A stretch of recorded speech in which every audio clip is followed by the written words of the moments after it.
Creatine is having a serious moment right now, and I mean everywhere. She's in my feed, she's in my DMs, she's showing up in conversations with clients who have never once really cared about supplements and definitely aren't bodybuilders. And if you've been seeing it too, you're probably having some version of the same thought. Okay, is this actually relevant to me, or is just another supplement that was made for dudes that's now being marketed to women with an added pink tax? Because for a long time, pretty much her entire history, creatine lived exclusively in the bodybuilder category. She was with the protein powders, the pre-workouts, the supplement section of GNC that smelled like artificial raspberry. Not exactly the corner of the wellness world most of us were spending time in. But something has shifted in the research over the last few years, and what's coming out specifically about women and creatine is actually pretty interesting. So today, I want to break this down honestly, the real pros, the real cons,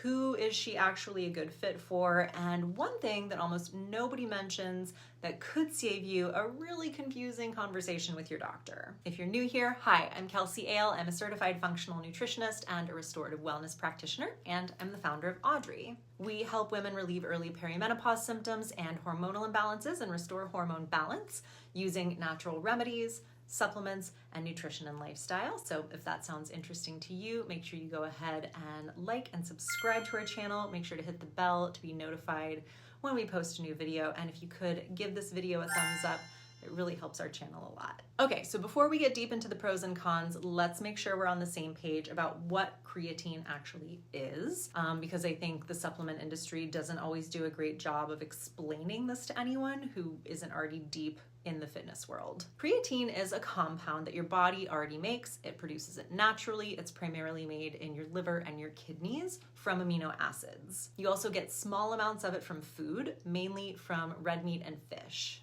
And once it's made or consumed, it gets stored mostly in your muscles, but also in your brain and in small amounts in other tissues in your body. Its main job is to help your body produce ATP, adenosine triphosphate, which is just your cell's primary energy currency. You can think of ATP as the fuel your cells run on for everything they do, and creatine is what helps your body regenerate that fuel faster, especially during high demand situations, whether that is a workout, a stressful week at work, a really bad night of sleep, or just the general metabolic demands of being a woman whose hormones are shifting. So a better way to think about creatine than gym supplement is it gives your cells a slightly bigger, faster recharging battery. And here's the piece of research that I personally find most compelling and that I didn't actually know until I went deep diving into this topic. It actually turns out that women have about 70 to 80% lower baseline creatine stores than men.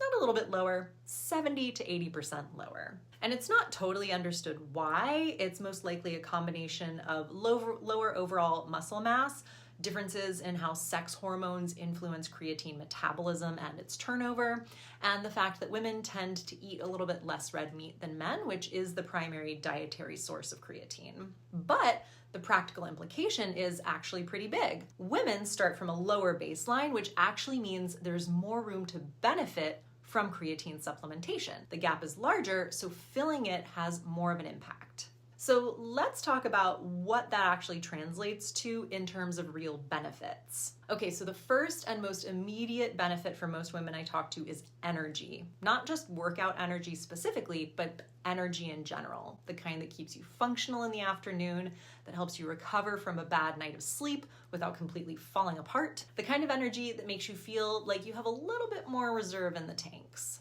Creatine helps your cells regenerate ATP, that cellular energy, more efficiently, and that matters way beyond the gym. One study actually found that during periods of high mental or physical stress, our brain requires more creatine because ATP turnover increases. So if you're someone who feels chronically depleted, not sick necessarily, just running at about 70% all the time, the cellular energy piece is really worth noting. Now the muscle and strength piece is where most of the research sits, and I want to frame it in a way that's actually relevant to women in their late 20s and 30s, early 40s, because this isn't just about bulking up necessarily. It's about the fact that we actually start losing muscle mass more easily as we get into our 30s and as our hormones shift. And that process can start earlier than a lot of us realize. And it's often connected to hormonal changes and lower estrogen. In 2021, a research study on older females found that adding creatine to resistance training produced significantly greater gains in strength compared to training alone, especially in training programs lasting at least 24 weeks. And a 2025 UK study looking specifically at perimenopausal women found improvements in muscle strength, body composition, sleep quality, and cognitive scores over 14 weeks. So the reframe I want you to take from this isn't creatine will make me bulky, it's creatine might help me hold on to the muscle I have for longer, which is a very different conversation. And I have to say, one that has real implications for metabolism, bone density, how you feel in your body as you age, and your independence as you get older. Now, the brain health angle is one that I personally find most fascinating. It's also the newest, so I want to be a little bit more cautious in how I talk about it, but the mechanism makes sense. So your brain uses ATP and energy constantly, and creatine plays a role in brain energy metabolism the way it does in muscle. Several studies have found that women specifically tend to have lower creatine concentrations in the brain, particularly in the frontal lobe, which governs mood, cognition, memory, and emotional regulation.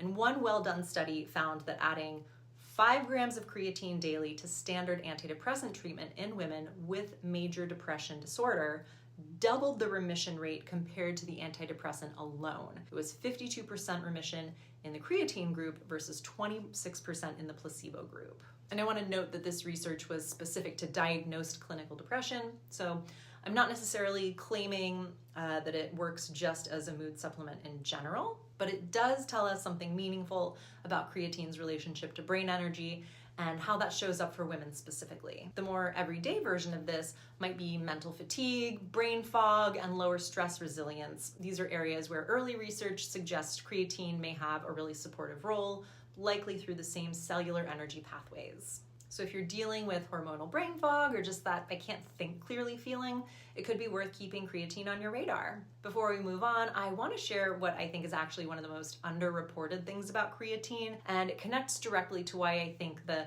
take it before the gym framing really does women a disservice. Creatine isn't just stored in your muscles. About 95% of it does live in skeletal muscle, yeah, but the remaining 5% is distributed across your brain, your heart, your kidneys, and your bone tissue. And that matters because the emerging research on creatine's benefits for brain health and bone health, which we talked about a little bit earlier, is super exciting, and it operates on a completely different timeline than the muscle benefits do. Here's what I'm talking about. Creatine crosses into the brain much more slowly than it gets taken up by the muscle, because when it goes into the brain, it has to pass through the blood-brain barrier, which is pretty selective. It's a little bit of a gatekeeper. A paper on creatine and brain health published in the Journal of Nutritional Physiology confirms that measurable increases in brain creatine levels require several weeks of consistent daily supplementation, not necessarily a pre-workout dose just on training days. And another paper was published specifically on creatine's emerging role in bone and brain health, noting that bone benefits observed in studies required both consistent supplementation and a resistance training stimulus over months, not sessions. So the best reframe here is this. If you're thinking of creatine as something you take right before or after a workout to help your muscles, you're not wrong, but you're also leaving most of the picture on the table. The brain and bone benefits of creatine require the same daily consistency, and they build over weeks and months, not just workout by workout, which means the most important thing isn't when you take it relative to your training session, it's whether you've taken it every single day, and then whether you trained or not. So that's actually what moves the needle across all the tissues that stand to benefit from creatine supplementation. It's not just the timing in relationship to workouts. One more benefit worth mentioning for anyone who eats mostly or entirely plant-based is that if you are vegetarian or vegan, you're getting almost no dietary creatine because it comes pretty much exclusively from animal sources. which means your baseline creatine stores are even lower than average, and therefore your response to supplementing with creatine actually tends to be stronger. So if that's you, if you're plant-based, this is one of the few supplements where you might genuinely notice a difference fairly quickly. Okay. Now let's talk about the downsides, because there are some real ones and one really important one that I want to make sure you know about. So the most common complaint, and the one that stops a lot of women before they even give creatine a real try, is water retention and bloating.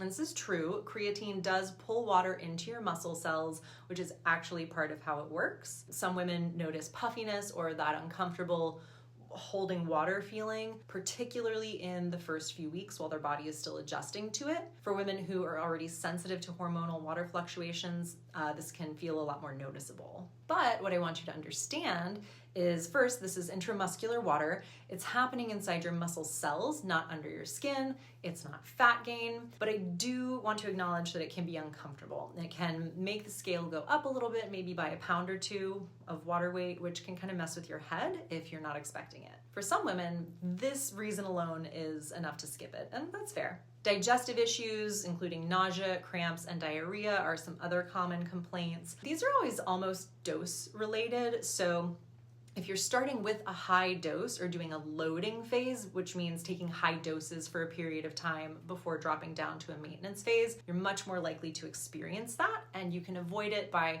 starting at a lower dose and working up slowly, or by taking your creatine with food and not on an empty stomach. Now, here's the thing I really wanted to make sure you heard, because it can cause unnecessary confusion with your doctor. Creatine supplementation can raise something called serum creatinine in your blood work. Creatinine is a waste byproduct of creatine metabolism, and it's one of the markers doctors use to assess your kidney function.